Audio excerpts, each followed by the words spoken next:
Hello, this is old Mr. Kent of MrKent.com, and I know the title says an e-bike ride in the wind, but I have to put this up because I told my grandson I would check something out. In my last video, he threw his bouncy ball down on the ground in front of our deck there, and it went over the other side of the trailer, and so we looked for it, couldn't find it, and so I got my drone out the next day and I flew down the other side of the trailer looking at the slide outs to see if the ball was there, but I didn't think about looking on this slide out. So here we are looking at this slide out, and sure enough the ball's not there either, so I don't know what happened to it. By the way, I don't know if you noticed the little Mini was bouncing around a lot because we have this is a windy day. So I thought, well, I'm gonna go ride my e-bike and have some fun and see what it's like to ride it in the wind. And it's fairly strong wind. It was about 18 miles an hour about the time I took this ride.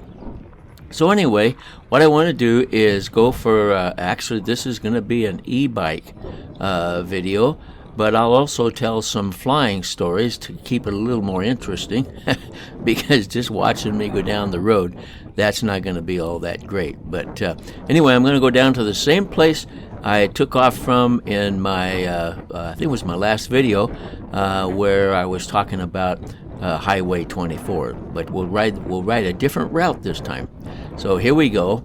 And by the way, this road was real bouncy, but they graded it the other day, so it makes it nice and smooth. All right, so let's start out with the simple ones because I've got so many nighttime flying stories and I didn't think about them. I got a lot of nighttime flying stories, so I'll put a few in this video and then put some in the next video and hopefully make everybody happy. In this video, I'm going to tell you some things, some nighttime flying stories that taught me a lesson, okay? And so naturally, the first one I should talk about is the very first time I went flying at nighttime. Of course, my instructor was with me, and I had already been flying. I think I've already soloed. So anyway, I was pretty comfortable flying I had a little Cessna 150. So I go out the airport, meet him in the dark out there at night, and the first thing that happens is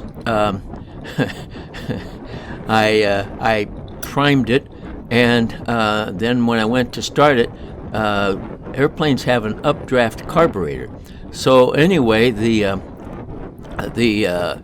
engine backfired, and the gasoline in the carburetor caught on fire, and we had this big bright flame outside the plane. And the instructor said, keep cranking the engine, keep cranking it, because he wanted to suck all the fire up into the engine and not let it get out into the other parts of the compartment there.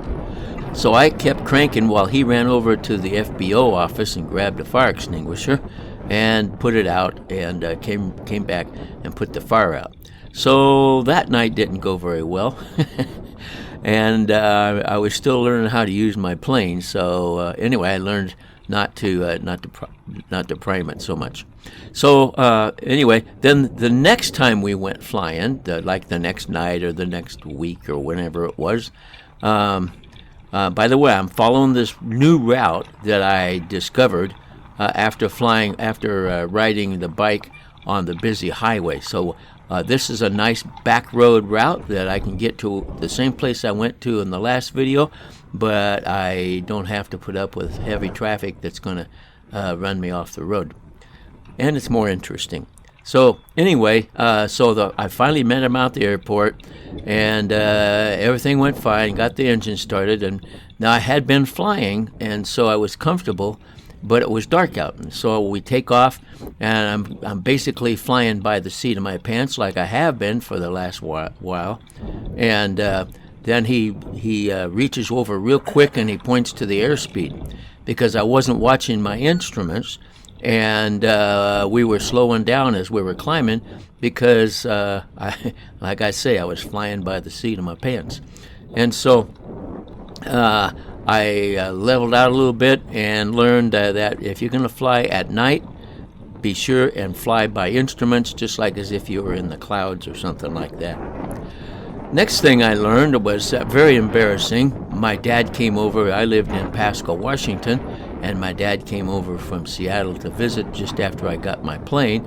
And he'd been around airplanes all of his life. He worked for United Airlines for over 40 years. So he liked airplanes, and so I told him I'd take him for a ride. So, but they were there. They got there at night, and so I took him night flying. And so we went out to the airport. We got on the plane. And we took off from the Pasco airport, and of course it's not busy, but it's got all lighted taxiways and runways and all that. So we taxi out and we take off, and then there's not much to do except look around a little bit, and then we went over to the Richland airport, which isn't very far away, and started doing touch and goes. And so we did, I did one or two, and then all of a sudden I realized, because I was new at this, I realized I had never turned on my landing light. And so fortunately, the edges of the runway had, runway lights on them.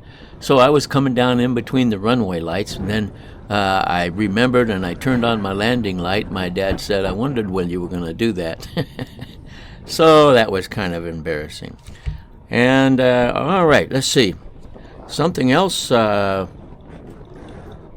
learned. I may have told this story before. I'm not sure.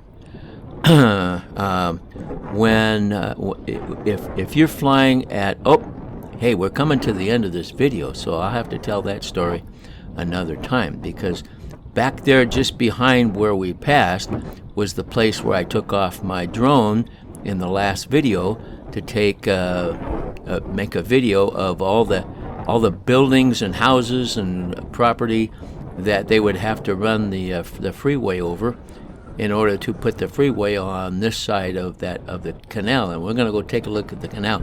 It's a fairly large canal, and it comes from somewhere up north at a dam, and I've been told, but I can't remember the name of the place, and comes all the way down through Arizona.